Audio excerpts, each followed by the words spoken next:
Apreciados hermanos, contextualizo y explico la palabra que vamos a escuchar durante la celebración eucarística del próximo domingo segundo del tiempo de Adviento. La primera lectura está tomada del libro del profeta Isaías en el capítulo 40, versículos 1 a 10. El contexto es el del retorno o el anuncio de retorno para los exiliados que se encuentran cautivos en Babilonia. Ya muchos han perdido la esperanza y la fe en Dios debido a los sufrimientos que han tenido que pasar precisamente por la situación de esclavitud que tienen que sufrir de parte del imperio de los babilonios. El Señor anuncia a un mensajero que tendrá que pregonar en el monte Sión, y anunciarle a Jerusalén que la deuda ha sido cancelada y que ahora el Señor quiere traer a su pueblo nuevamente a su tierra. La gloria del Señor va a volver y se manifestará entonces nuevamente en su templo en Jerusalén. Este pasaje se encuentra en el capítulo 40, donde comienza el segundo libro de Isaías, llamado Deutero-Isaías, y llamado también el libro de la consolación por las palabras con las cuales inicia el texto. Consuelen, consuelen a mi pueblo, dice nuestro Dios. Hablen al corazón de Jerusalén y díganle a gritos que ya terminó el tiempo de su servidumbre, que ya ha satisfecho por sus iniquidades, porque ya ha recibido de manos del Señor castigo doble por todos sus pecados. Una voz clama: preparen el camino del Señor en el desierto, construyan en el páramo una calzada para nuestro Dios. Que todo valle se eleve, que todo monte y colina se rebajen, que lo torcido se enderece y lo escabroso se allane. Entonces se revelará la gloria del Señor, y todos los hombres la verán. Así ha hablado la boca del Señor. Sube a lo alto del monte, mensajero de buenas nuevas para Sión. Alza con fuerza la voz, tú que anuncias noticias alegres a Jerusalén. Alza la voz y no temas. Anuncia a los ciudadanos de Judá: aquí está su Dios. Aquí llega el Señor lleno de poder, el que con su brazo lo domina todo. El premio de su victoria lo acompaña y sus trofeos lo anteceden. Como pastor apacentará su rebaño, llevará en sus brazos a los corderitos recién nacidos y atenderá solícito a sus madres. El texto comienza, como decía antes, con las palabras Nahamu, Nahamu a mí, consolad, consolad a mi pueblo. Es una palabra de consolación, un Dios que tiene un rostro totalmente misericordioso, que demuestra un amor visceral por su pueblo, como el esposo y la esposa, en esa figura que los profetas han anunciado continuamente. El profeta Ezequiel precisamente dice que cuando el pueblo de Israel se encontraba ya en exilio, vio cómo la gloria se iba del templo para irse detrás de los exiliados y estar con ellos. Ahora esta gloria vuelve a Jerusalén, vuelve al templo, y los exiliados y todos los que están en Jerusalén la podrán contemplar. Moisés había pedido a Dios que le mostrara su gloria, que le mostrara todo su poder, su peso específico, como se dice en hebreo, kabot, la manifestación misericordiosa del Señor, para saber, él quería saber si Dios podía asistir al pueblo que Moisés conducía por el desierto o ya había desistido de acompañarlo. pues Moisés vio apenas las espaldas de Dios porque el Señor le dijo, ningún mortal puede ver al Señor y continuar con vida. Entonces, aquí el pueblo de Israel ve la manifestación, ve la gloria del Señor que lo acompaña para su regreso y que todo tendrá que ser descubierto para que el Señor entre de verdad en la vida de cada uno de los habitantes de Israel, de los exiliados, porque el Señor regresa con ellos y sobre todo regresa con la figura de un pastor, así como el pastor apacienta en sus brazos a los corderitos recién nacidos y asiste a sus madres, así ahora es el comportamiento del Señor. Por esto, este anuncio se convierte en buena nueva, en evangelio, en buena noticia, que el Señor viene, que el Señor camina y que el Señor está con cada uno de los miembros de su pueblo. La segunda lectura está tomada de la segunda carta del apóstol Pedro, capítulo 3, versículos 8 a 14. Se trata de un texto que se dirige a los cristianos del Asia Menor. El apóstol por el año 65 fue martirizado en tiempo de persecución grande para la iglesia y en este contexto el texto quiere alentar a los cristianos porque ellos están perdiendo la esperanza debido a que se les había dicho que el Señor Jesús, después de que se había ido aparentemente, porque nosotros sabemos que el Señor continúa con nosotros todos los días hasta el fin del mundo, pero se esperaba que el Señor regresara y regresara sobre todo de una forma terrible y, e inminente en cualquier momento, sin lugar a dudas, pero de una manera apocalíptica, como de destrucción. Entonces ellos, al ver que el Señor no llegaba, perdían su esperanza y se volvían a las costumbres paganas. Y el apóstol quiere precisamente ilustrarlos y decirles cómo es el tiempo de Dios y por qué el Señor no regresa como ellos piensan y además cuál es el horizonte del cristiano, qué es lo que espera realmente un cristiano. Queridos hermanos, no olviden que para el Señor un día es como 1000 años y 1000 años como un día.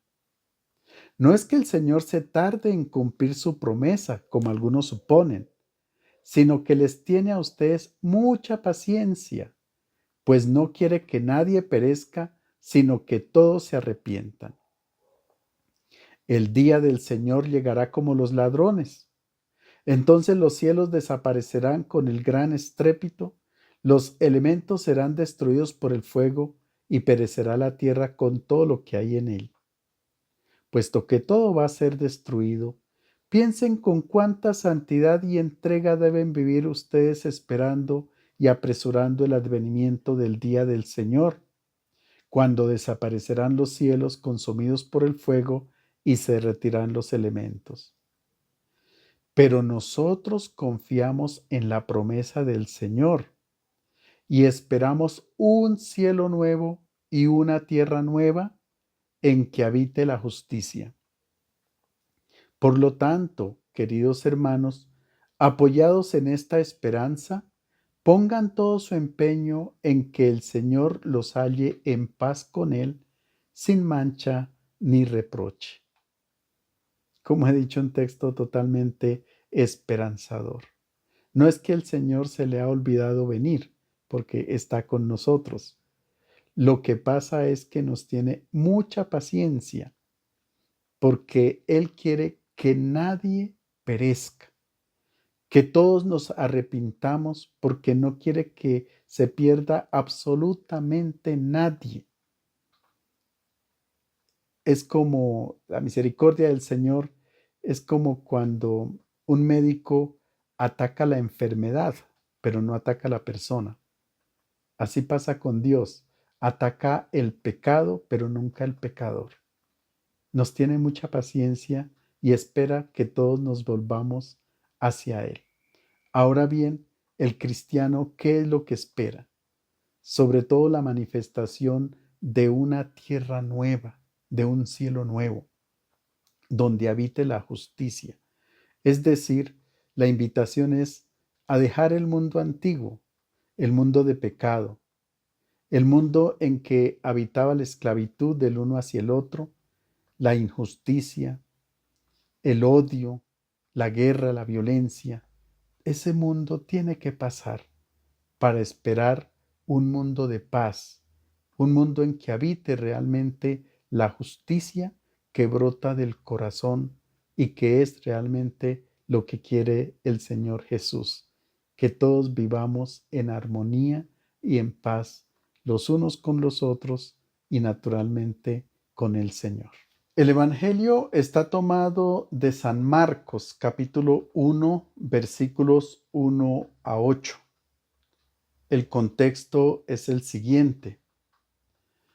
Varios años después de la muerte de Jesús, una vez que los apóstoles han predicado por todas partes el mensaje de la buena nueva, se desata una persecución bastante fuerte contra los cristianos. En esa persecución mueren los principales discípulos del Señor, aquellos que habían sido, como dice Lucas, testigos oculares, que habían vivido con el Señor y escuchado directamente su predicación, su mensaje. ¿Cómo hacer para que el mensaje de Jesús se perpetúe de generación en generación? Había que poner por escrito y la comunidad de Roma elige a San Marcos para que ponga por escrito el mensaje de Jesús. Marcos desde muy niño había acompañado a Pedro y a Pablo, pero era un poco temeroso, entonces el apóstol Pablo prefirió desistir de él y se convirtió en el intérprete de Pedro y él se dedica a escribir su evangelio. Es el primer evangelio en ser puesto por escrito. El texto comienza de la siguiente manera. Principio del evangelio de Jesucristo, Hijo de Dios. Se trata del título de la obra y se trata del objetivo de la obra. ¿Qué es lo que se propone el Marcos, el evangelista? Él se propone hacer un inicio, un comienzo del evangelio de Jesucristo, Hijo de Dios.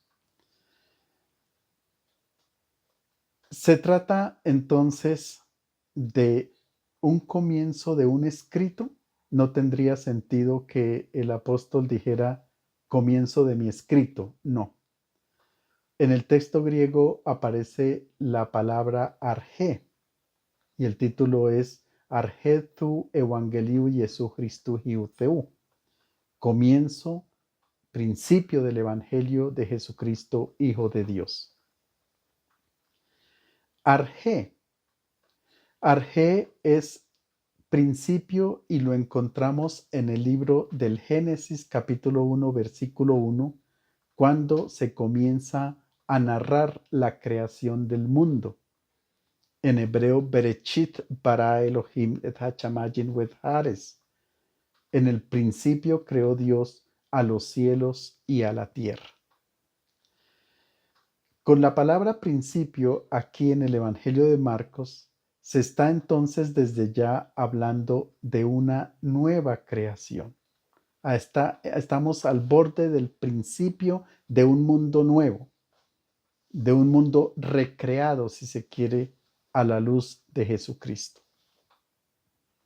El evangelista quiere ofrecer un principio, así como en el Evangelio de San Juan, también el texto dice en argen jólogos, kai jólogos en prostonteón.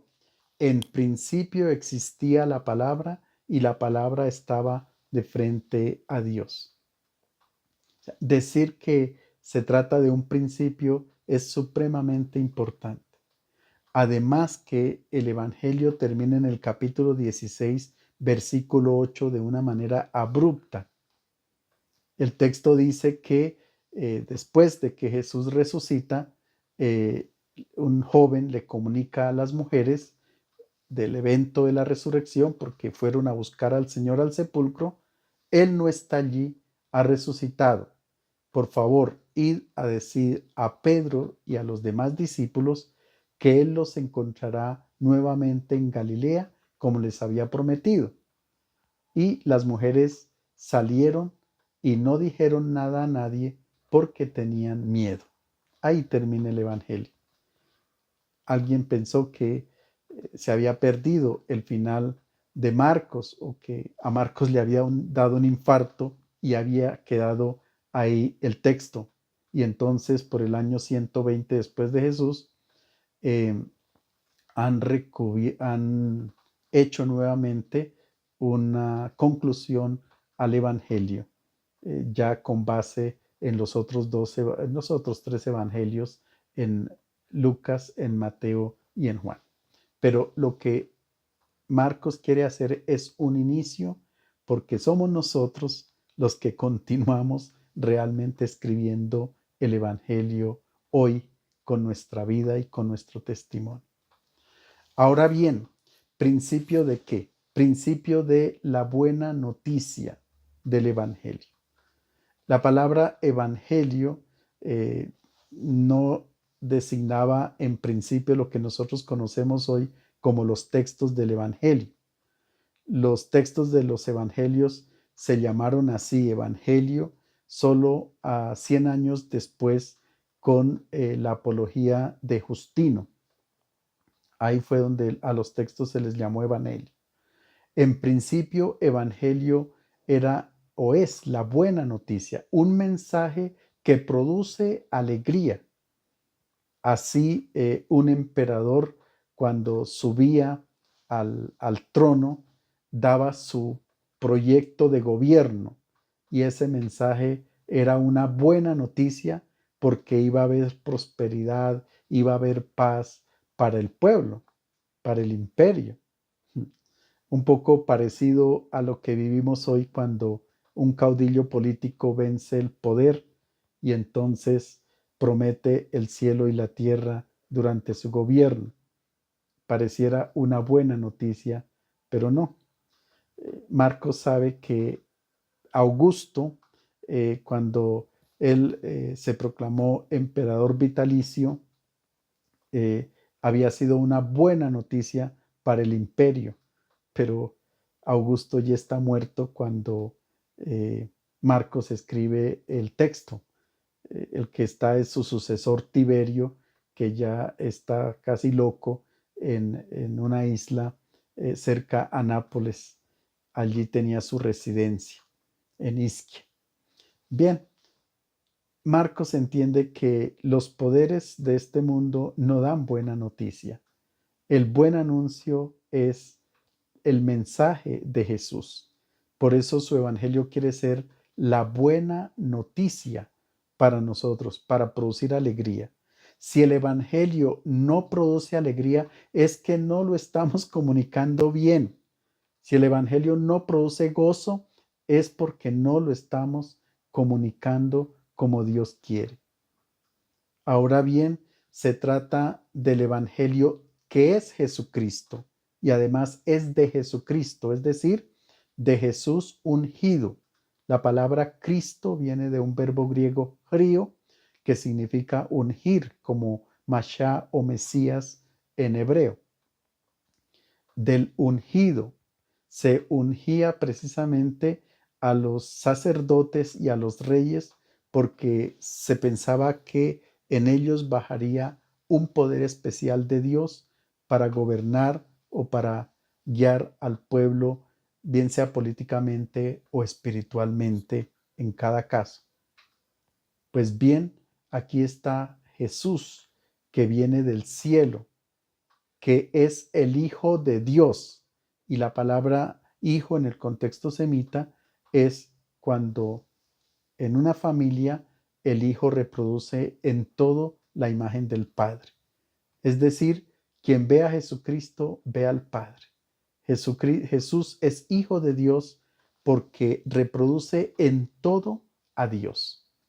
Notemos que en el bautismo el Padre Celestial dirá: este es mi Hijo amado en quien me complazco.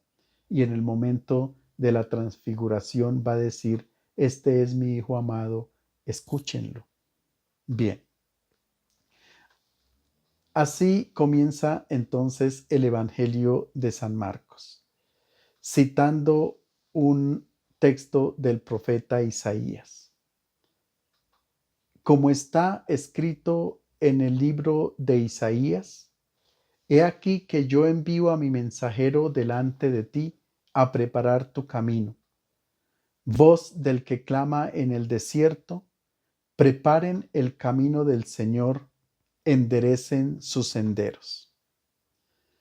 Realmente dice del profeta Isaías que era un texto muy leído en la primera comunidad cristiana, y lo conocemos también por el Evangelio de Lucas, que Jesús lee y encuentra el programa de gobierno, el programa pastoral en el libro del profeta Isaías. El Señor me ha ungido para predicar la buena nueva a los pobres, a los oprimidos, etc., para predicar un año de gracia, de liberación, etc. Se trata de preparar el camino del Señor. Como veíamos en la primera lectura, había un mensajero, el profeta Isaías, que anunciaba un regreso de los exiliados a la tierra de Israel. Aquí también el profeta clama en el desierto que hay que preparar el camino del Señor. No es para que nosotros vayamos al Señor, sino para que Él venga totalmente a nosotros. Y el texto continúa. Apareció Juan en el desierto predicando un bautismo de arrepentimiento para el perdón de los pecados. A él acudían de toda la comarca de Judea, y muchos habitantes de Jerusalén reconocían sus pecados y él los bautizaba en el Jordán. Aparece entonces este mensajero que trae una buena noticia, que es Juan el Bautista, y predica, o mejor, predica un bautismo de arrepentimiento. La palabra en griego es metanoia, de cambio de mentalidad. Es decir, para acoger al Señor hay que cambiar de mentalidad, porque no es posible con un pensamiento arcaico, antiguo, en un mundo antiguo, en un mundo donde se ofrecen muchas cosas. No es un Black Friday, como se dice, un tiempo para hacer compras, una buena noticia porque van a haber descuentos. No, se trata de un cambio de mentalidad para poder entender el mensaje de Jesús. Si no se cambia la mente, es difícil poder comprender. Si no se cambia la concepción que se tiene de Dios, de un Dios justiciero que busca al pecador para castigarlo, y no se pasa a una nueva mentalidad, que es la que nos va a presentar Jesús, presentándonos un Dios de misericordia, no se acoge realmente el Evangelio, y el Evangelio no sería buena noticia.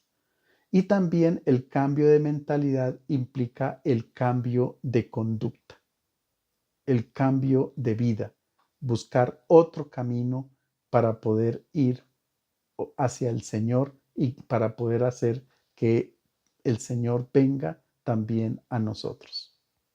El texto dice que acudían a él de toda Judea. Realmente la palabra en griego es exporeueto, que significa salir.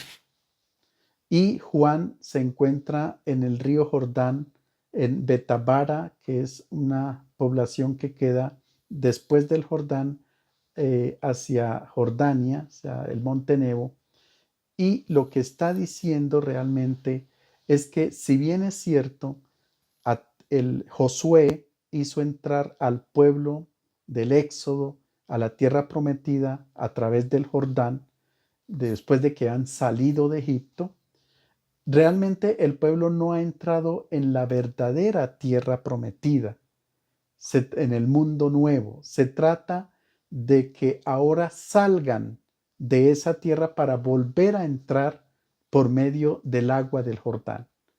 Y por eso Juan está bautizando allí en el Jordán, haciendo que el pueblo de Dios, el nuevo pueblo, entre a la nueva tierra a través del bautismo. Ahora bien, el texto sigue. Juan usaba un vestido de piel de camello, ceñido con un cinturón de cuero, y se alimentaba con saltamontes y miel silvestre. Proclamaba: ya viene detrás de mí uno que es más fuerte que yo, uno ante quien no merezco ni siquiera inclinándome desatarle la correa de sus sandalias. Yo los he bautizado a ustedes con agua, pero él los bautizará con el Espíritu Santo. ¿Qué significa que Juan esté vestido con un manto de pelo de camello? Era la manera como Zacarías describía a los profetas. Era el vestido de un profeta que caracterizaba a un profeta, a uno que anuncia la misericordia del Señor. Y concretamente tenía un cinturón de cuero. Si uno va al primer libro de los Reyes, se encuentra precisamente en el capítulo 1, versículo 8, que quien vestía así era el profeta Elías. Es decir, Juan el Bautista es el Elías anunciado en el final del libro del profeta Malaquías. He aquí que yo envío al profeta Elías para que reconcilie a los padres con los hijos, para que haya paz precisamente en todas las familias y en la familia humana. Todos esperaban el regreso de Elías, y Jesús mismo en el Evangelio de Mateo, él dice que Juan el Bautista es el Elías que tenía que venir, el mensajero profético de la buena noticia, que hay que preparar el camino del Señor. Ahora bien, eh, ¿cuál es la misión de Juan el Bautista? Es bautizar con agua. Pero él dice que el que viene los bautizará con Espíritu Santo. Dos elementos supremamente importantes para comprender bien de qué se trata. Ante todo, el bautismo de Juan es externo, es con agua, es un baño regenerador. Se acostumbraba en la época de Jesús, y debido a las tradiciones rabínicas, hacer muchas purificaciones, muchos ritos de purificaciones en el micromitvot, o sea, unos baños precisamente para significar que en todo momento había que purificar el cuerpo, lavarse las manos. Nosotros conocemos todos esos rituales que hacían los judíos. Juan dice, no, una sola vez, y se confiesan los pecados para demostrar que nosotros los seres humanos necesitamos del perdón del Señor, y basta. Pero es un baño externo. En cambio, Jesús los bautizará con Espíritu Santo. ¿Qué significa? El mejor ejemplo es el del agua. El bautismo de Juan, he dicho, es el bautismo externo de lavado total para purificación de los pecados. Pero el agua cumple otra función con las plantas, y es que se convierte en linfa para que la planta crezca fuerte y con vida. pues es la linfa, el bautismo del Señor es con linfa, con agua que produce alimento, es decir, esa linfa es el Espíritu Santo. El Espíritu Santo es aquello que sostiene a la persona vital, firme en el Señor.